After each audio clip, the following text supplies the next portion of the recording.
Halo kawan, ketemu lagi di vlog saya. Kali ini masih dari Bandar Udara Soekarno-Hatta, tepatnya di Terminal 3. Nah, pagi ini saya akan menuju ke Jawa Timur, ke Surabaya, lantas kemudian ke Bromo. Karena saya akan memasuki zona yang lumayan merah, makanya saya menggunakan masker 2 lapis dan juga Google.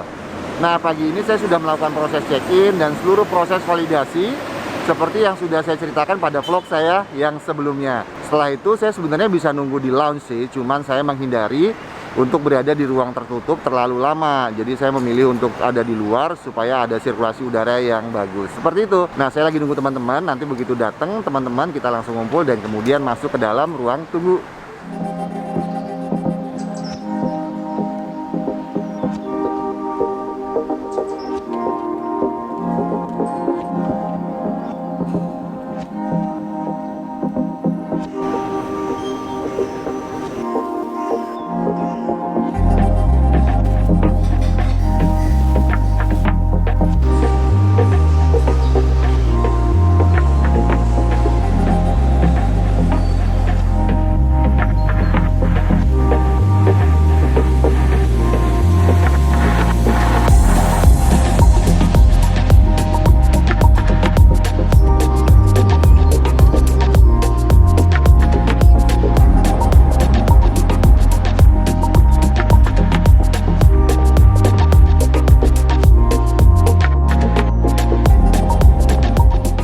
Selamat pagi dari Bromo. Akhirnya sekarang saya sudah di Gunung Bromo. Setelah kemarin perjalanan lumayan panjang dari Jakarta menuju ke Bandar Udara Juanda yang ada di Sidoarjo.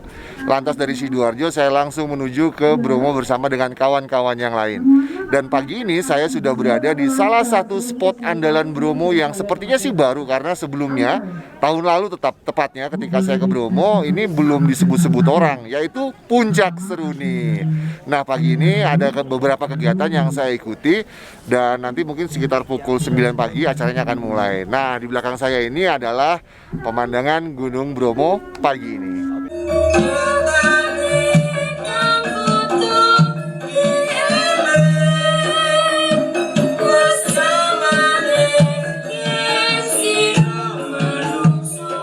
Halo teman-teman semua, saya Lois Tangel. Saat ini sudah bersama dengan Pak Sugeng. Hai kawan-kawan, saya Sugeng Wiyanto selaku Kepala Dinas Pemuda Olahraga dan Pariwisata Kabupaten Probolinggo. Wah, luar biasa sekali. Apa kabar, Pak? Alhamdulillah baik dan sehat. Saat ini kita berdua akan menunjukkan ke teman-teman cara memakai masker yang baik dan benar. Nah, dalam hal ini kita sudah memakai masker, Pak. Kita lepas dulu. Caranya kita lepas kaitan di telinga. Nah, teman-teman, nanti kalau mau memakai masker, pertama kita harus mengecek dulu maskernya ini dalam keadaan baik dan tidak rusak, sehingga maskernya ini dapat berfungsi dengan baik.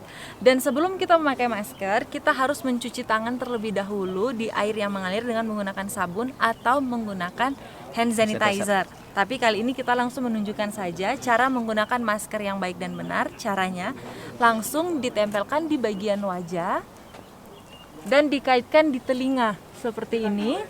Dan biasanya posisi masker ini tidak tepat menutupi hidung atau mulut kita, sehingga untuk mengaturnya kita pegang ujung atas dan ujung bawah masker seperti ini, teman-teman. Jangan kita menyentuh bagian depan, karena bisa saja bagian depan ini sudah terkontaminasi, atau bagian depan ini adalah fungsi untuk memfilter baik debu, kuman maupun virus. Jadi teman-teman, kalau mau pakai masker, jangan menyentuh bagian depan. Jadi tadi sudah selesai acaranya saya dan kawan-kawan. Sekarang kembali ke Hotel Bromo Permai untuk kemudian makan siang. Setelah dari makan siang kita akan istirahat dan kemudian jalan-jalan lagi.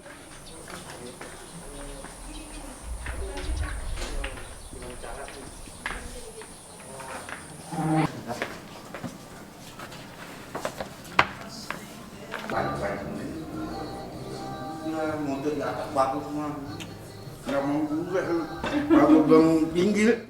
Saya baru saja selesai makan siang dan seperti yang sudah saya duga, tadi malam tempat ini sepi banget ternyata. Dan seperti kawasan-kawasan pariwisata lain di seluruh Indonesia masih terdampak sama kondisi pandemi saat ini. Tapi so far oke lah, walaupun tempatnya sepi tapi pelayanannya masih tetap bagus. When we wake, hear the birds and see the sun. Side by side our fears are done. All the good times just begun.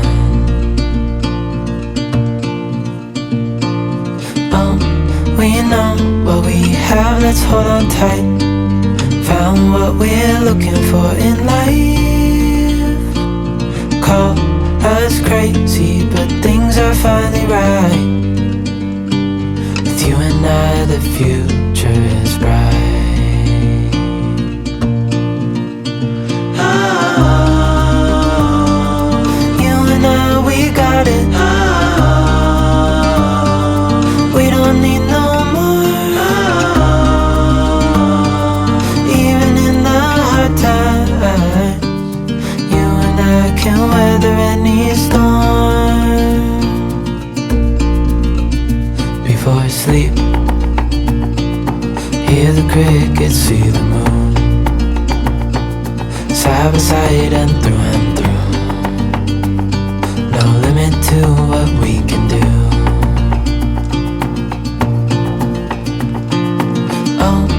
We know what we have, let's hold on tight. Found what we're looking for in life. Call us crazy, but things are finally right. With you and I, the future is bright. Oh,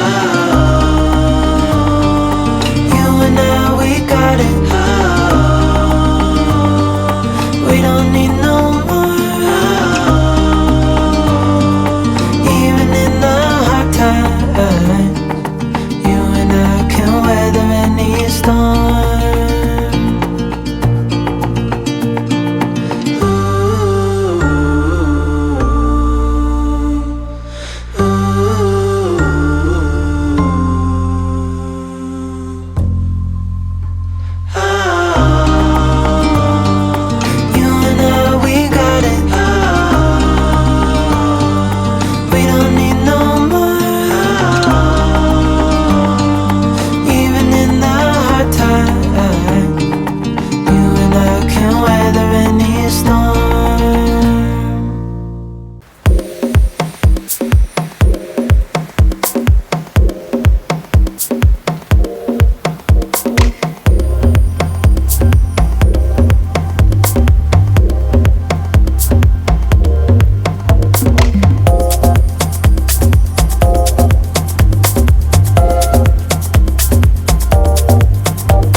Di sini ada abang tukang bakso. Rasanya pengen nyanyi nih bang. Apa kabar? Baik, Bang. Baik. Ya, Nih, bisa ya aku tanya-tanya sedikit nih. ya, ya. Di tengah pandemi COVID-19 sebagai salah satu pelaku pariwisata, kira-kira apa yang berdampak di jualan abang ini? Yang pertama itu agak berkurang sepi.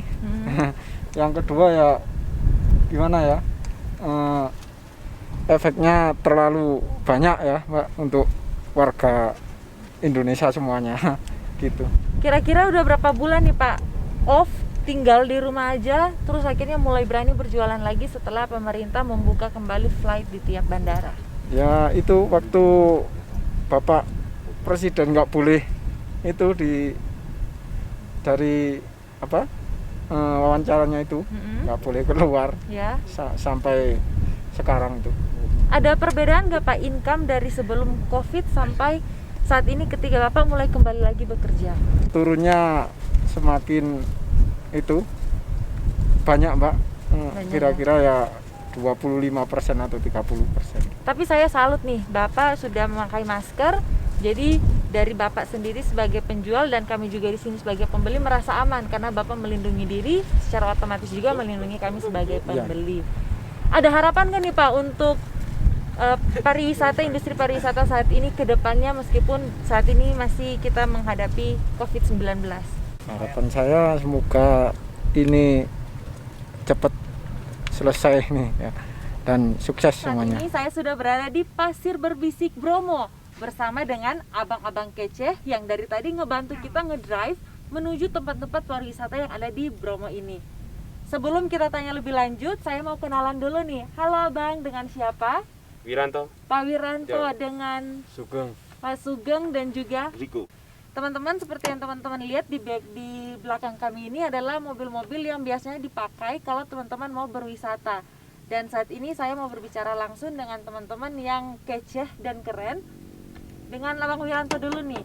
Sudah berapa lama menekuni atau bekerja sebagai driver kalau misalkan ada wisatawan yang datang di sini? Sudah 5 tahun. Sudah berapa lama? Duh, kurang kenceng nih Bang. 5 tahun. Sudah 5 tahun. Iya. Kalau Bang Sugeng 3 tahun. 3 tahun dan aduh saya lupa nih namanya. Riko, Ya, Riko. Pak Riko. Sudah berapa? 10 tahun. 10 ya, kurang lebih 5 sampai 10 tahun melakukan pekerjaan sebagai pelaku di industri pariwisata di tengah pandemi Covid-19. Apa aja sih perubahan yang terjadi dari sebelum Covid hingga sampai saat ini akhirnya kita bisa beraktivitas kembali tapi dengan adaptasi kebiasaan yang baru? Bisa dijawab mungkin siapa nih? Bang Sugeng. Ya, jadi kalau untuk perbedaannya sih ya menurun. Pariwisata ini pengunjungnya menurun daripada sebelum adanya Covid. Seperti itu, dan untung saja kita ini terus berusaha bagaimanapun juga, entah itu cara kita mengikuti protokol yang berlaku di masing-masing destinasi agar kita tetap bisa mengais penghasilan tentunya dari profesi kita sebagai pelaku wisata. Ya, berarti selama kemarin yang dimana pemerintah melaksanakan PSBB bisa dikatakan zero income atau ada pekerjaan lain Ya, yang karena sebelum ada pariwisata memang kita adalah petani. Warga Tengger ini khususnya yang ada di lereng Bromo ini adalah petani, berprofesi sebagai petani, dan kita rata-rata masih punya lahan untuk bercocok tanam. biasanya nih Pak Riko, Ya. dalam seminggu dari waktu sebelum Covid ada berapa tamu yang bisa diantar yang datang berkunjung di sini? Kalau sebelum Covid minimal kalau 1 minggu itu 4 kali. Nah, kalau ditutup kemarin ya emang nggak jalan. Nggak Jalan sama sekali. Jadi Ya. kembali seperti yang dikatakan Iya, Pak kita Sugeng tadi, kembali bercocok bertani, tanam ya. iya. Kira-kira apa aja nih harapan kedepannya dengan pariwisata dan pola adaptasi kebiasaan yang baru? Apa aja nih harapan dari teman-teman yang kece nih untuk pariwisata kedepannya? Ya, tentunya ingin ramai pengunjung, karena kalau pengunjungnya sudah ramai ya kita mungkin bisa seperti sebelum COVID ini begitu. Tapi berarti udah siap dengan protokol kesehatan yang baru. Ini saya sudah Ya. lihat teman-teman dari hari pertama kita dianterin sama abang-abang ini, mereka udah standby dengan memakai masker. Bahkan gak cuma lagi di outdoor saja, bahkan mereka ketika lagi nyetir mereka sudah menggunakan masker. Jadi ini adalah salah satu contoh yang sangat baik, karena dengan menggunakan masker kita sudah melindungi diri kita sendiri dan juga membuat tamu yang datang merasa nyaman dan aman. Nggak cuma pakai masker, tapi juga di dalam mobil ini diberikan alat pelindung atau disediakan pembatas antara driver dan penumpang yang ada di samping kiri, tapi juga penumpang yang ada di belakang. Jadi meskipun di dalam mobil masih tetap menerapkan protokol COVID, yaitu social distancing. Saya jadi penasaran nih Mas Sugeng, apakah ini inisiatif sendiri dari Mas Sugeng dan juga teman-teman, atau memang pemerintah mewajibkan bahkan mengecek langsung bahwa setiap mobil hardtop harus ada alat pelindung atau pembatas seperti ini? Ya, sebetulnya ini inisiatif juga dari kita sebagai driver jeep bersama teman-teman paguyuban juga atas program dari pemerintah. Seperti itu. Berarti semua mobil hardtop yang ada di Bromo ini sudah menggunakan alat pelindung atau pembatas seperti ini ya? Iya, sudah semuanya, dan itu wajib dipatuhi oleh setiap driver yang tergabung dalam paguyuban. Nah, jadi nggak cuma di mobil ini aja, tetapi di semua mobil hardtop yang ada di Bromo ini sudah menggunakan dan menerapkan protokol kesehatan COVID-19.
Nah kawan, seperti yang sudah saya sampaikan sebelumnya, saat ini kawasan sekitar Bromo itu amat sangat sepi.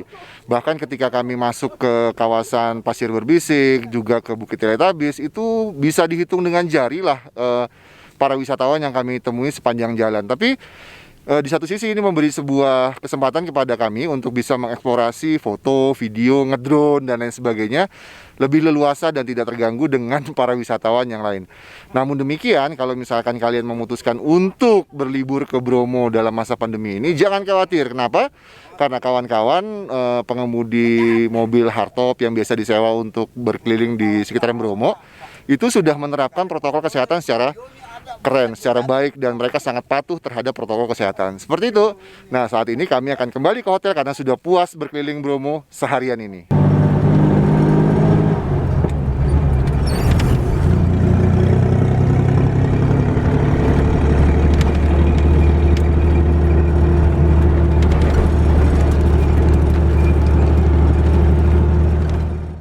Nah, sekarang kami makan malamnya di salah satu hotel yang ada di seputaran kawasan Bromo, yaitu Lava View. Lava View ini adalah salah satu hotel yang kalau tidak salah lumayan lama.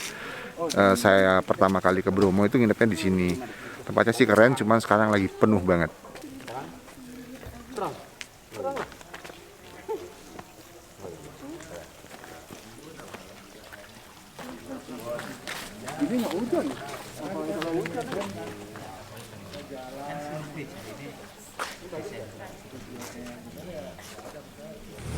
Nggak terasa sudah 3 hari 2 malam saya dan kawan-kawan berada di Bromo. 3 hari 2 malam di Bromo memang terasa kurang, tapi untuk kali ini oke lah. Pengalaman saya selama di Bromo, saya perhatikan masyarakat di sini dan para pelaku pariwisatanya sudah memperhatikan dan mempraktekkan protokol kesehatan, khususnya tentang masker, praktek mencuci tangan dan bersih-bersih seperti itu. So, buat kalian yang mau traveling pada saat pandemi, usahakan protokol kesehatan dilakukan dan dipraktekkan dengan ketat. Seperti itu. Jadi sampai jumpa pada yuk jalan-jalan yang selanjutnya.